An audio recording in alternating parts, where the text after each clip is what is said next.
shelf is stuffed to capacity. It won't hold any more weight. Carl, that's a beach ball. A few ounces. A moment ago, you were hanging from that shelf.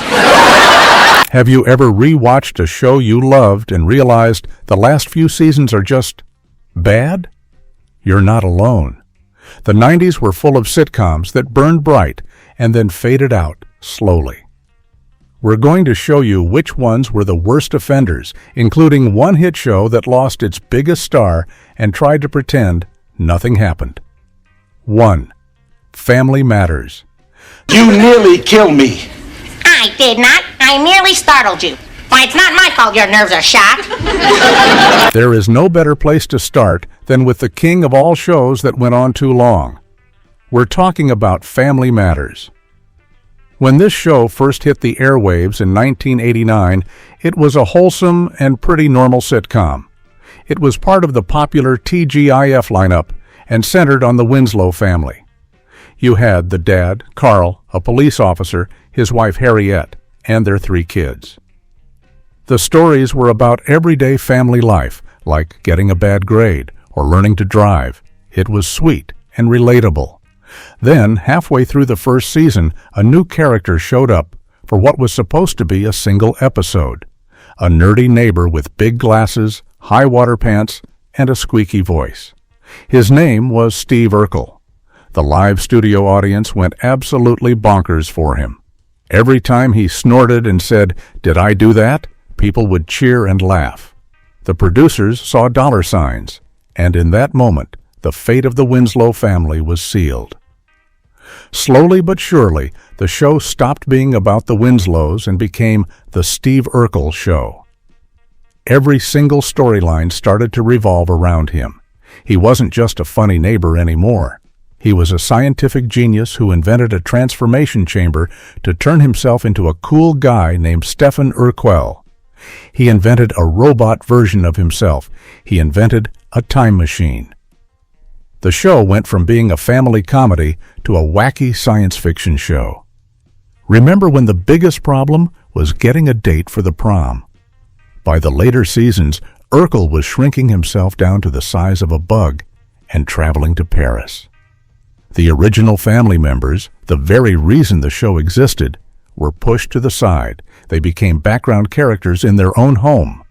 For 9 long seasons, the show limped along, getting weirder and weirder. The final season was so forgotten that it was buried on a different network. It's the ultimate example of a show that completely lost its identity because it chased a popular catchphrase all the way into outer space. It's crazy how one character can take over a show. But what happens when the main character is a huge star who doesn't really change at all, and the show just runs out of things for him to do? Our next show is a perfect example. 2. Home Improvement. Christmas Village. Dad, we don't want to be elves. What? Yeah, we thought you said we could all be Elvis. Let's talk about a show that was an absolute giant in the 90s. Home Improvement was a ratings powerhouse. It starred comedian Tim Allen as Tim the Toolman Taylor, a regular guy from Detroit who hosted a local home improvement show called Tool Time. He was a classic man's man who loved power tools and cars, but he was also a loving husband to his wife Jill and a dad to their 3 boys, Brad, Randy, and Mark. The comedy came from the clash between Tim's macho personality and his more sensible family life. It was simple, it was funny, and for a long time, it worked perfectly. For the first 5 or 6 seasons, the show was on fire. The writing was sharp, the family felt real, and the lessons Tim learned were heartfelt. A big part of the show's charm was Tim's relationship with his mysterious neighbor Wilson, whose face we never fully saw. Wilson was always there to offer wise advice over the backyard fence, helping Tim understand his wife and kids a little better. Tim would then try to apply this advice and usually mess it up in a hilarious way before finally getting it right. It was a winning formula. But here's the problem with a formula. After a while, it gets old. By season 7, and especially season 8, the show was running on fumes. The three boys were growing up. Randy, the smart middle child, was written out of the show when the actor left to go to college. Brad, the oldest, was a generic jock, and Mark, the youngest, turned into a gloomy goth kid. The family dynamic that was once the heart of the show just wasn't there anymore. The writers had to come up with more and more ridiculous plots to keep things interesting.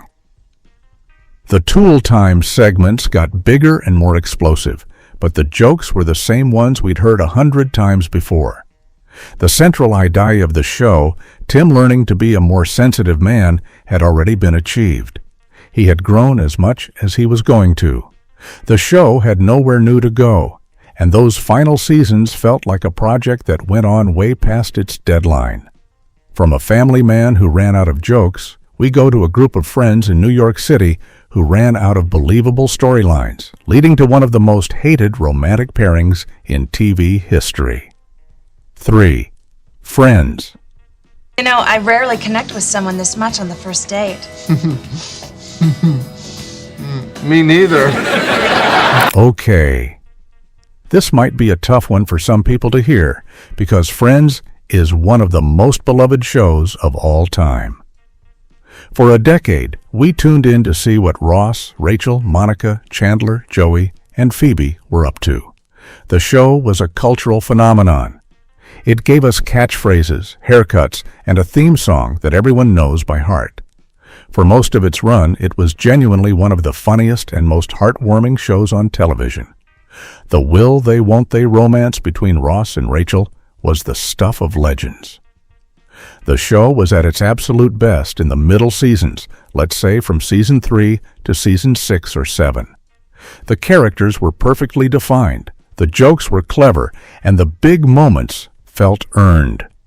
Monica and Chandler getting together was a brilliant surprise that gave the show a whole new energy. Everything was clicking. But 10 years is a long time to keep a show going, especially a show about being young and single in the city. As the characters got older, the storylines had to change. They started getting married and having babies. The problem was, the show was still trying to be the same fun, lighthearted sitcom it was in the beginning. This led to some really strange decisions in the final seasons. The most infamous example, of course, was the romance between Joey and Rachel. It came out of nowhere in season 9. These two characters had been close friends for almost a decade, with zero romantic chemistry. Suddenly, they were falling for each other. It felt completely wrong and went against everything we knew about them. Fans hated it. It was a clear sign that the writers were desperate for new ideas. They had already paired up Monica and Chandler, and they couldn't keep Ross and Rachel apart forever. So they threw Joey and Rachel together, and it was a mess. They broke them up just a few episodes later, proving that even the writers knew it was a huge mistake. Those final seasons had some good moments, but the magic was gone. It was a legendary show that stayed at the party a little too long. While Friends struggled with a weird romance, another New York sitcom about nothing ended with a finale that made millions of people angry and question the entire journey. 4. Seinfeld. So, Big Daddy, I'm just curious, how much did you clear on your little transaction there, all told? I don't like to discuss figures. How much? I don't know, 8,000. It's a Hyundai. Get out. This is another television icon. Seinfeld literally changed the game for sitcoms. It was famously known as the show about nothing. There were no heartfelt lessons or big emotional moments. It was just 4 terrible, selfish people living in New York City and complaining about everyday annoyances. Jerry, George, Elaine, and Kramer were hilarious because they were so awful. The show's motto was no hugging, no learning, and it was brilliant. The writing was razor sharp, turning tiny things like waiting for a table at a restaurant or losing your car in a parking garage into comedy gold. For most of its 9-season run, Seinfeld was considered the smartest and funniest show on TV. It created a whole new language with terms like yada yada yada, regifting, and master of your domain. The show was a critical darling and a massive ratings success. It seemed like it could do no wrong. It was the peak of 90s comedy, a show so confident in its unique style that it never tried to be anything else. However, many people feel the show started to dip in quality in its last 2 seasons. After co-creator Larry David left the show after season 7, the stories started to get a little broader and sillier. The clever observations about daily life were sometimes replaced with more cartoonish plots. It was still funny, but some of the genius-level writing was missing. But the real reason Seinfeld is on this list is its final episode. After 9 seasons of watching these 4 characters be terrible people and get away with it, the finale decided to hold them accountable. They are put on trial for their selfishness, and a parade of characters from the show's past comes to testify against them. In the end, they are found guilty and sent to jail. A lot of fans felt betrayed. They had spent years laughing at how awful these people were. The finale suddenly felt preachy and judgmental. It was a sour note to end on, and it made many people feel that the show should have quit while it was ahead, perhaps a season or 2 earlier, before it felt the need to pass judgment on its own creations. Ending a show is tough, but what if a show never really had an ending in sight? What if it was just the same family argument over and over for 9 straight years? 5. Everybody loves Raymond. What's with you? Robert told Amy why you've been turning me down. I hate that guy. For 9 seasons and over 200 episodes, Everybody Loves Raymond was a fixture on our TV screens. The show was based on the real-life comedy of its star, Ray Romano. He played Ray Barone, a successful sports writer who lived on Long Island with his wife, Deborah, and their 3 kids. The catch? His overbearing parents, Marie and Frank, and his sad-sack brother, Robert, lived right across the street. And they never, ever knocked. They just walked right in, and the comedy would begin. At its best, the show was painfully relatable. Anyone who has ever had meddling parents or a jealous sibling could see a little bit of their own family in the Baroness. The arguments between Ray and Deborah felt real. The way Marie would constantly criticize Deborah's cooking was a perfect source of tension. Frank's grumpy, politically incorrect comments were always good for a laugh. And Robert's constant feeling of being second best to his brother Ray was both funny and a little sad.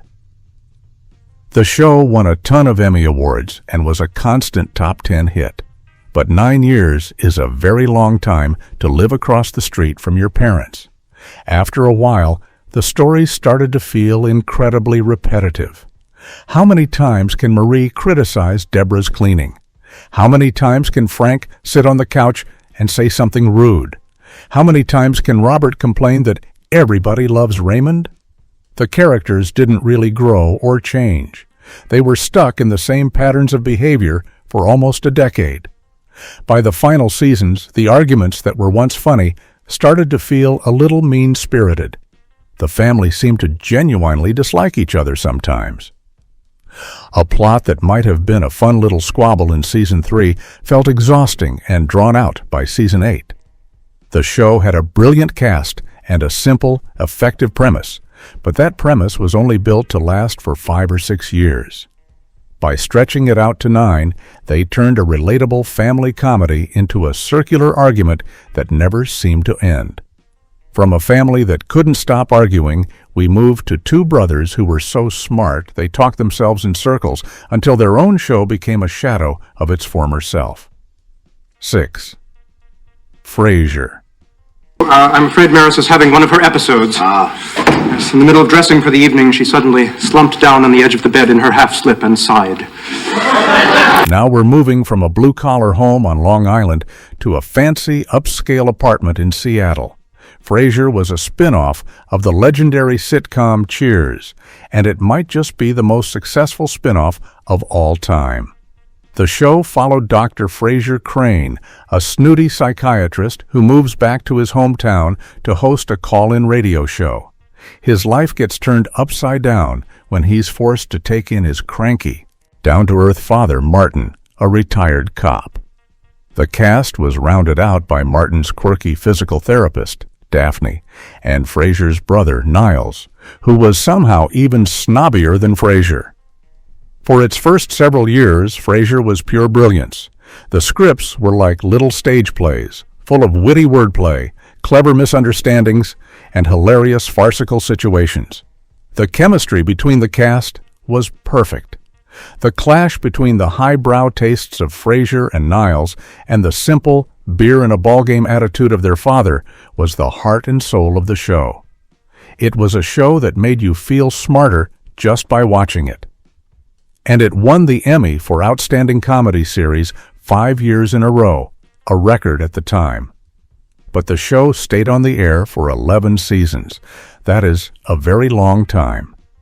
The central storyline that kept viewers hooked for years was the slow-burn romance between Niles and Daphne. He was secretly in love with her from the moment he saw her, but it took 7 whole seasons for them to finally get together. It was a huge, satisfying moment for the fans. The problem was, what do you do after that? The show had resolved its biggest romantic plot, and it struggled to find a new direction.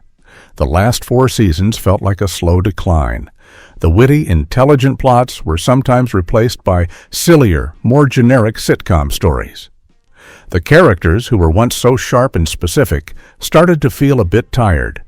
The show had already explored every possible combination of relationships and conflicts.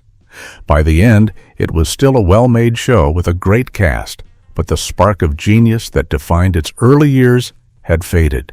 It was a masterclass in comedy that simply went on too long. Frasier struggled after its main couple got together. Our next show fell into a similar trap, where the charming central couple found their story getting diluted after a major life change. 7. Mad About You. Parents' obituary is in here. Oh, did you go ahead? Both of them? It was an earthquake. Paul Reiser and Helen Hunt starred as Paul and Jamie Buckman, a newly married couple living in New York City. Mad About You was a show that focused on the little moments of married life. It wasn't about crazy situations or wacky neighbors, though it had some of those too. It was about the small, everyday conversations and disagreements that make up a relationship. It was smart, charming, and felt very real to a lot of people. The chemistry between Paul and Jamie was fantastic, and the show was a huge hit in the mid-90s. For its first 5 seasons, the show was a beautiful and funny exploration of a marriage. We saw Paul and Jamie navigate their careers, their families, and their life together. The show was at its best when it was just the two of them, talking in their apartment. It was a comfortable, cozy show that perfectly captured a specific time in a couple's life. Then, in season 6, Jamie got pregnant and they had a baby girl named Mabel.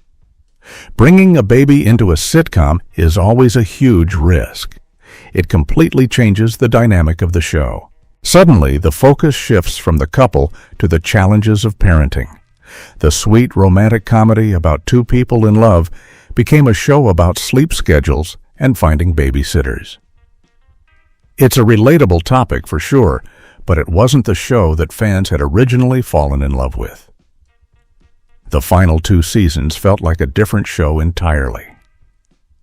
The witty banter between Paul and Jamie was replaced with storylines about the chaos of raising a child. Then the network made a very strange decision for the final season. They did a flash forward in the finale, showing Paul and Jamie's future, only to have them separate for a while before getting back together. It was a confusing and somewhat downbeat ending for a show that had always been so light and optimistic. Many fans felt the show should have ended when Mabel was born, wrapping up the story of the Bushmans as a couple before it became something else entirely. A baby changed the dynamic of that show. For our next sitcom, the cast just kept getting bigger and bigger until it became a bizarre modern version of the Brady Bunch, but with none of the charm. 8. Step by Step. He's my nephew. He can help me tear down the Turner place. You give that boy a hammer, he can destroy anything. Ooh, what a gift. Let's talk about another TGIF staple, Step by Step. This show had a can't-miss premise, at least on paper. It was basically a 90s version of the Brady Bunch. Patrick Duffy played Frank Lambert, a laid-back single dad with 3 kids. Suzanne Summers played Carol Foster, a prim and proper single mom with 3 kids. They meet, fall in love on a whim, and get married, forcing their 2 very different families to live together under one roof. It's a classic setup for family conflict and comedy. The show was never a critical favorite, but it was a solid hit with family audiences for years. The comedy came from the clash of cultures. Frank's kids were rough-and-tumble tomboys and slackers, while Carol's kids were overachievers and fashionistas. And then there was the breakout character, Frank's goofy nephew Cody, played by Sasha Mitchell. Cody lived in a van in the driveway and had a very simple surfer dude view of the world. He was the show's answer to Urkel or Kramer. The show chugged along for 7 seasons. The problem was, it never evolved. The jokes were always the same.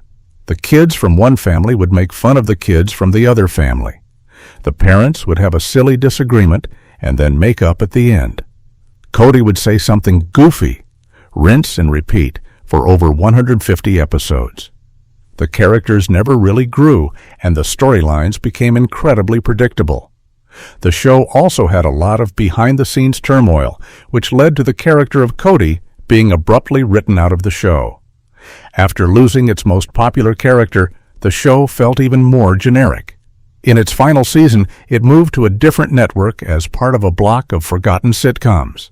It was a show that was never great, but it was harmless fun for a while. By the end, it was just a bland, outdated sitcom that had long since run out of steps to take. That show was a lazy copy of a 70s classic. Our next show didn't copy anyone, but it ended up in a place so bizarre and unrealistic that it felt like a completely different series. 9. Coach. Just bring him an iced tea. You want me to leave the menu? I'm not eating. Bring him a steak. Let's head out to the football field. The sitcom Coach starred Craig T. Nelson as Hayden Fox, the head coach of the Minnesota State Screaming Eagles, a fictional college football team. Coach Fox was a gruff, old-school guy who loved football more than anything. His life away from the field was a mess. He was clumsy in his relationship with his girlfriend, Christine, and he was struggling to connect with his grown-up daughter, Kelly, who he was never around for when she was a kid. The show was a great mix of sports comedy and family heart. The supporting cast was fantastic.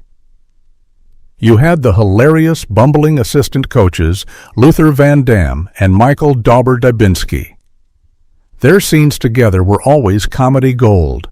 For the first 7 seasons, the show was set at Minnesota State, and it was a consistently funny and charming sitcom. We watched Coach Fox learn to be a better partner, a better father, and eventually a grandfather. The show had a clear identity and a lot of heart. Then, after 7 seasons, the show made a drastic change. Coach Fox gets his dream job, coaching a professional NFL expansion team called the Orlando Breakers.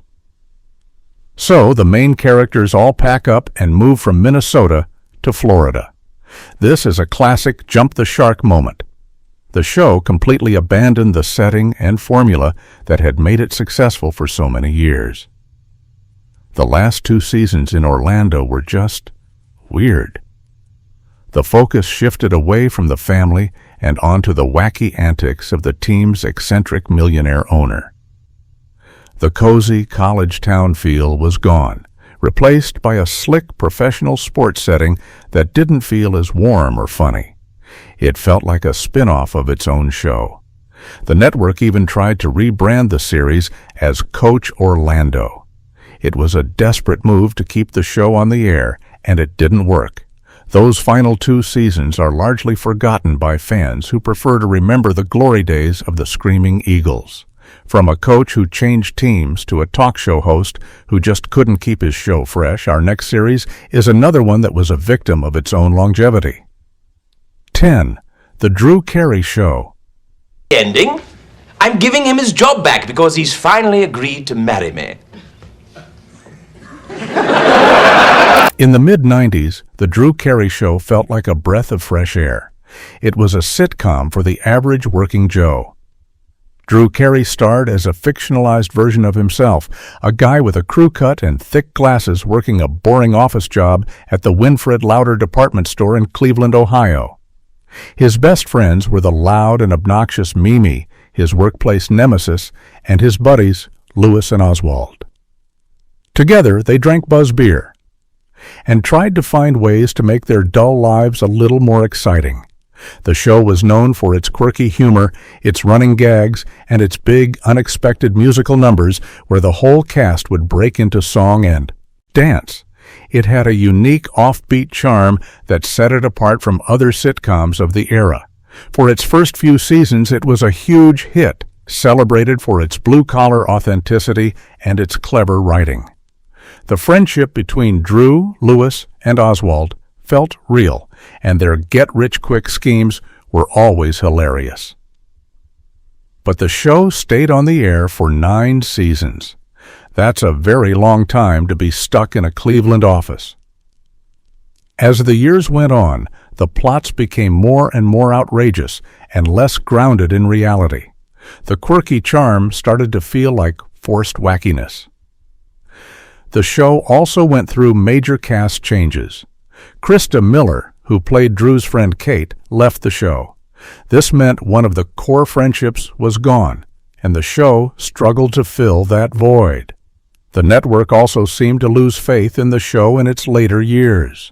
The final season was treated very poorly, with episodes being burned off at random times, sometimes years after they were filmed. By the end, the show that had once felt so fresh and original felt tired and out of ideas. It was a classic case of a good thing that just didn't know when to call it a day. The theme song said Cleveland rocks, but by season 9, the show was barely making a sound. From a group of friends in Cleveland to a married couple in Queens, our next show proves that even the most lovable characters can wear out their welcome. 11. The King of Queens. She didn't see you. I'm so dead. Oh, God, I gotta come clean before Carrie nails me on this. If you don't mind, I'd like to blame most of this on you. For 9 seasons, we were invited into the home of Doug and Carrie Heffernan on The King of Queens. The show starred Kevin James as Doug, a lovable, regular guy package delivery driver, and Leah Remini as his sharp-tongued wife, Carrie. Their lives are turned upside down when Carrie's eccentric and annoying father, Arthur, moves into their basement. The show's comedy came from this simple setup. Doug just wants to watch TV and eat snacks, but he's constantly having his plans ruined by Carrie or Arthur. The show was a huge hit and a perfect companion to Everybody Loves Raymond. The chemistry between Kevin James and Leah Remini was amazing. They felt like a real, believable married couple. And Jerry Stiller was absolutely hilarious as the crazy old man in the basement. The show was a reliable source of laughs, with relatable storylines about marriage, work, and dealing with difficult family members. For many years, it was a solid, dependable sitcom. The problem is, 9 years is a long time for the same setup. After a while, Doug's schemes to get out of doing things for Carrie started to feel repetitive. Carrie's yelling and Arthur's crazy talk became predictable. The show never really evolved or took any big risks. The characters remained the same people in season 9 that they were in season 1. Doug was still a lazy slob, Carrie was still a hothead, and Arthur was still a lunatic. While consistency can be a good thing for a sitcom, it can also lead to stagnation. By the 2000s, television was changing. More single-camera, character-driven. Comedies were becoming popular. The King of Queens started to feel like a relic from an older era of television. The laugh track, the simple 3-camera setup, and the predictable plots all made it feel a bit dated. It was a great comfort food show, but after 207 episodes, viewers had definitely had their fill. That show was about a goofy dad. Our next one is about a whole family of goofballs, but their brand of chaos eventually just became exhausting to watch. 12. Malcolm in the Middle. I don't. We all have 29 inches of fries so far. I have 2 4-inchers, 5 3-inchers, and 3 2-inchers. You have 5 5-inchers and a 4-incher. They're exactly the same. Dewey! Let's be clear, for its first few seasons, Malcolm in the Middle was one of the most innovative and brilliant sitcoms on television. It threw out the laugh track. It used a single-camera style with quick cuts and fantasy sequences, and it regularly had its main character, Malcolm, break the fourth wall and talk directly to the audience. It was a show about a dysfunctional but loving family. You had the hot-headed mom, Lois, the goofy dad, Hal, the delinquent oldest brother, Francis, the bully brother, Reese, and Malcolm, the reluctant genius who was stuck in the middle. The show was a chaotic, high-energy blast of fresh air. The writing was incredibly clever, and the performances were perfect. Bryan Cranston, long before he became famous for another role, was a comedy legend as Hal, and Jane Kaczmarek was terrifying and hilarious as Lois. The show perfectly captured the feeling of being a kid and feeling like your family is the craziest family in the world. It won awards, it got great reviews, and it felt like the future of comedy. But the show ran for 7 seasons. The problem with a show built on chaos and mayhem is that it can get very tiring. The family's constant yelling and destruction started to lose its impact. The boys grew up, but they didn't really mature. Reese was still a dumb bully, and Malcolm was still a complaining genius. Francis's storyline, where he was sent to military school and then worked in Alaska, was great at first, but it kept him separated from the family, which hurt the show's dynamic. By the last couple of seasons, the show felt like it was just repeating itself. The family would get into some crazy situation, they would yell a lot, things would get destroyed, and then it would all reset for the next episode. The novelty had worn off, and what was once fresh and exciting started to feel formulaic. It was a groundbreaking show that, ironically, got stuck in a rut of its own making. From a family of humans who acted like aliens, we go to a family of actual aliens who started to feel a little too human for their own good. 13. Third Rock from the Sun. And get your head to swivel to the rear? No. And how are you supposed to lick your back? When Third Rock from the Sun premiered, there was nothing else like it on TV. The premise was pure genius. 4 aliens are sent to Earth on a mission to study human beings. To blend in, they take on human bodies. You have the High Commander, Dick Solomon, who becomes a physics professor. You have the security officer, Sally, who is a powerful warrior stuck in a woman's body. You have the intelligence specialist, Tommy, who is the oldest of the group but gets stuck in the body of a teenager. And then there's Harry, who, well, he just has a radio in his head. The comedy came from the aliens trying to understand human emotions and customs. Simple things like sneezing, laughing, or falling in love were completely new and bizarre to them. The cast was incredible. John Lithgow was a comedy force of nature as the over-the-top Dick Solomon. The show was weird, it was smart, and it was incredibly funny. It was a hit with critics and audiences who were looking for something different. The show was at its best in the first 3 seasons. The fish-out-of-water premise provided endless opportunities for comedy. Watching the aliens discover jealousy, puberty, and the Super Bowl was hilarious. But how long can you be a fish out of water before you learn how to swim? By season 4 and beyond, the aliens had been on Earth for a while. They had learned a lot about humans, and the premise started to wear thin.